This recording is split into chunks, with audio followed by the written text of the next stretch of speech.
Part 1 చూసారు కదా. ఇప్పుడు మేము పార్ట్ 2లో ఏమేమి చూసామో చెప్తాను. తర్వాత మేము అరబిందో ఆశ్రమంకి వెళ్ళాము. ఇది ఓల్డ్ ఏజ్ వాళ్ళు మెయింటైన్ చేస్తుంటారు. లోపల చాలా పీస్ఫుల్గా ఉంటుంది. చిన్న కిడ్స్ అంటే 5 years బిలో కిడ్స్ని లోపలికి అలౌ చేయరు. తర్వాత మేము పాండి మెరీనోకి వెళ్ళాము. అక్కడే మేము కొంతసేపు ఎంజాయ్ చేసి డిన్నర్ కూడా చేసాము. సో ఫస్ట్ మేమైతే ట్రైన్ రైడింగ్కి వెళ్ళాము. చూసారు కదా టాయ్ ట్రైన్ ఎంత చిన్నగా బుజ్జిగా భలే ఉంది కదా. ఇదే మా train. So boy, we are going for train riding.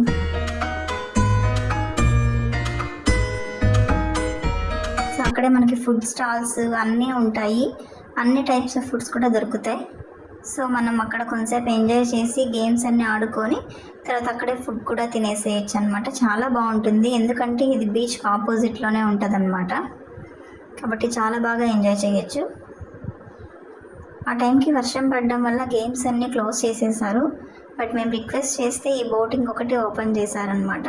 So అలా కాసేపు ఎంజాయ్ చేసాం. తర్వాత నెక్స్ట్ డే లైట్ హౌస్కి వెళ్ళాం. లైట్ హౌస్ పైనుంచి వ్యూ చూడాలంటే మనకు ఓన్లీ 2 to 5 అలా ఉంటుంది. సో మేము 2కి వెళ్ళాము. 2కి ఇక్కడ నుంచి మనం పైకి వెళ్ళాలంటే మోర్ దెన్ 250 steps ఉంటాయి. మనకు లిఫ్ట్ ఫెసిలిటీ ఏమి ఉండదు కాబట్టి మనం ఇక్కడ నుంచి ఇలా స్టెప్స్ ఎక్కుతూ వెళ్ళాలి.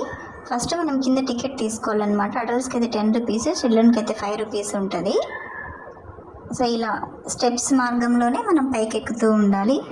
అలా ఎక్కుతూ పోతుంటే ఆల్మోస్ట్ 14 to 15 floors ఉన్నట్లు ఉంటుంది మనకి. చూడండి, టెహాన్ బుజ్జిగా ఎక్కుతూ వెళ్తున్నాడు. అలా అలా నిదానంగా మేము ఎక్కుతూ పైకి వెళ్తూ ఉన్నాం అన్నమాట.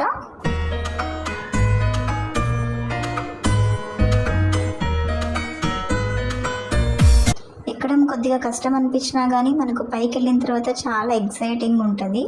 అక్కడ వ్యూ అంతా చూసిన తర్వాత చాలా బాగా అనిపిస్తుంది. సో మేము ఫైనల్లీ రీచ్ అయిపోయామండి.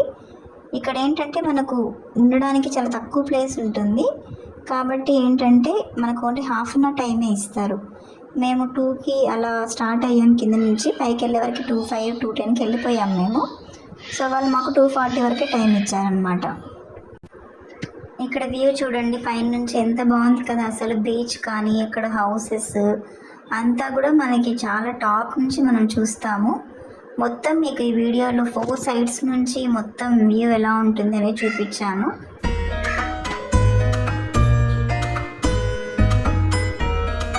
చూడండి బీచ్ ఎంత బాగుందో, అలలు వస్తూ చాలా ఫ్రెష్ ఎయిర్ వస్తూ ఉంటుంది అనమాట. చాలా ప్రశాంతంగా ఉంటుంది.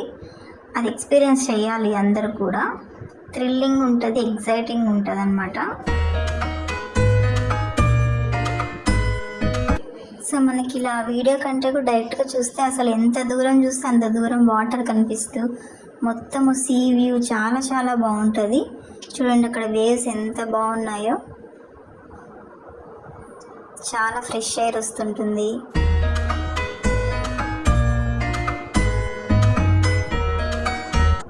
సూపర్ ఉంది. అక్కడ కింద ఒక టెంపుల్ ఉంది కదండి, అక్కడే మనం కార్ పార్క్ చేసుకొని లోపలికి ఎంటర్ అయ్యేదానికి వే ఉంటుంది.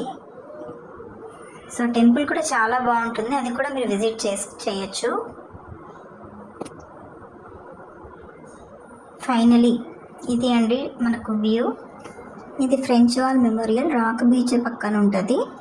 ఇది వార్లో చనిపోయిన వాళ్ళకి గుర్తుగా ఈ ఫ్రెంచ్ వాల్ మెమోరియల్ అనేది కట్టడం జరిగింది. ఇది కూడా చాలా బాగుంటుంది, ఖచ్చితంగా విజిట్ చేయాలి. బీచ్ పక్కనే ఉంటుందన్నమాట. ఇది వినాయకుడు టెంపుల్ అండి, మస్ట్ విజిట్ ప్లేస్ అనమాట. అసలు ఇలాంటి టెంపుల్ అయితే మనం ఎక్కడా చూస్తుంటాము. చాలా చాలా బాగుంటుంది. పాండిచ్చేరి విజిట్ చేసిన వాళ్ళు ఖచ్చితంగా ఈ టెంపుల్ విజిట్ చేయండి.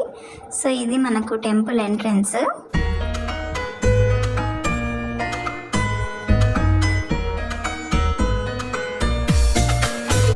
ఇలా మనకు లోపలికి వెళ్ళిన తర్వాత చూస్తున్నారు కదా అన్ని రకాల వినాయకుళ్ళు మొత్తం.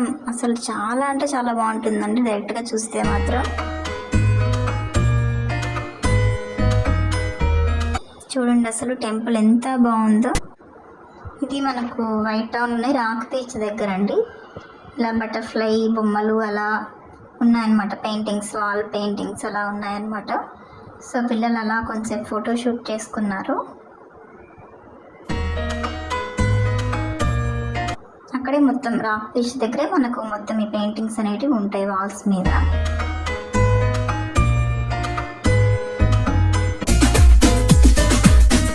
ఇది మనకు ఆరవెల్లి వెళ్ళే రూట్లో ఈ ట్రీ వస్తుంది. చాలా పెద్దది, చాలా బాగుంటుంది. వ్యూ చాలా బాగుంటుంది. ఫొటోస్ తీసుకోవాలనుకున్న వాళ్ళకు కూడా చాలా మంచి లొకేషన్ అనమాట. సో ఎవరైనా ఫొటోస్ తీసుకోవాలి మంచి వ్యూ ఉన్న దగ్గర అంటే ఇక్కడ బాగా తీసుకోవచ్చు. ఇది అండి మా పాండిచ్చేరి విజిట్ విశేషాలు. నచ్చితే లైక్, షేర్, సబ్స్క్రైబ్ ప్లీజ్.